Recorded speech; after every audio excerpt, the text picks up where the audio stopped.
Cube Radio.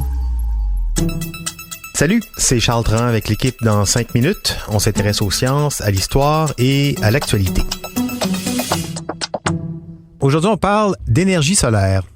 En Arabie Saoudite, deuxième producteur de pétrole juste après la Russie, on tue des journalistes, mais on prépare aussi la transition écologique. Le prince Mohammed Ben Salman, MBS, veut faire de son pays une gigantesque centrale solaire.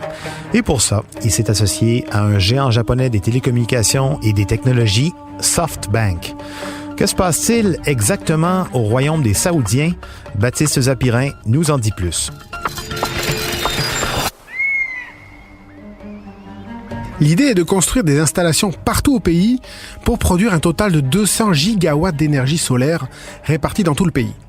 C'est énorme, hein? Actuellement, dans le monde entier, on en produit à peu près 1000 gigawatts de solaire. Et aucun autre projet n'est comparable. On annonce tout au plus des installations qui produiraient 2 gigawatts chacune, en Grèce ou en Australie par exemple. Mais 200 gigawatts en Arabie Saoudite, c'est assez pour fournir l'électricité, en gros, dans presque tous les foyers aux États-Unis. Ce n'est pas pour tout de suite, hein. Ces installations devraient être construites en plusieurs phases, et le tout serait terminé d'ici 2030. Une première étape portant sur presque 8 gigawatts devrait être prête cette année. Mais il faudra donc compter au moins encore 10 ans de chantier, un projet pharaonique qui devrait coûter 200 milliards de dollars américains, dont la moitié viendrait de l'Arabie Saoudite. Et l'autre moitié viendrait donc du fonds d'investissement de SoftBank et des futurs revenus des premières installations. On n'est pas surpris par ce genre de chiffres, hein. Avec l'Arabie Saoudite, en général, l'argent coule à flot. Mais un investissement massif dans l'énergie solaire, ça, on l'avait pas vu venir.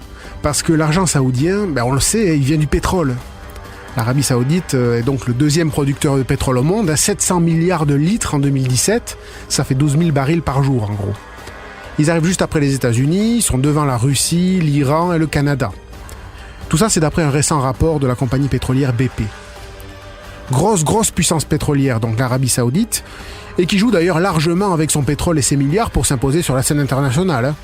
En tout cas pour que les grandes puissances de ce monde regardent au plafond, « Oh, regardez comme c'est joli là-haut », pendant qu'en bas, l'Arabie Saoudite bafoue tranquillement les droits de l'homme. Bref, produire plein de pétrole, c'est bien pratique pour enfermer, torturer et décapiter en paix. Alors pourquoi l'Arabie Saoudite se met à l'énergie solaire maintenant? Pour l'amour de la terre? Peut-être qu'au fond, le prince Ben Salman est un écologiste contrarié, hein, mais en attendant, la raison invoquée, c'est l'argent. Oui, l'Arabie Saoudite a été touchée de plein fouet par de récentes chutes du cours du pétrole.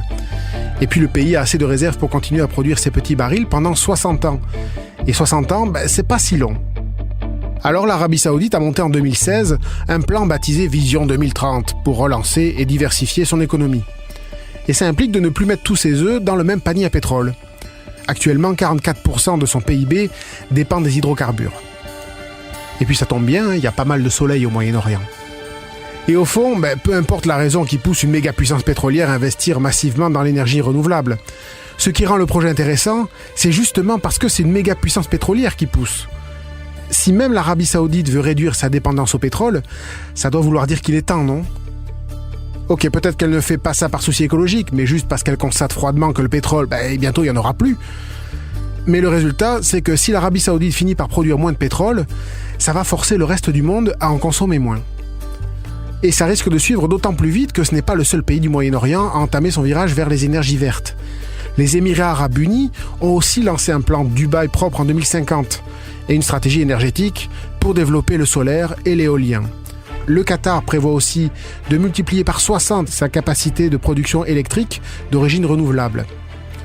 Oman, la Jordanie, le Bahreïn, l'Iran, le Koweït ont également lancé de nombreux projets photovoltaïques et éoliens. Puis nous, si on veut suivre, est-ce qu'il va falloir qu'on invente des panneaux solaires qui fonctionnent sous la neige et le verglas? Oui, ou encore trouver une manière de produire de l'électricité avec le froid.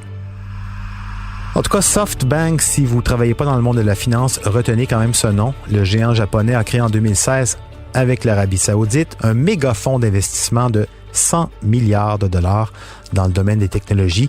Ils investissent partout. Merci Baptiste Zapirin. C'était en 5 minutes.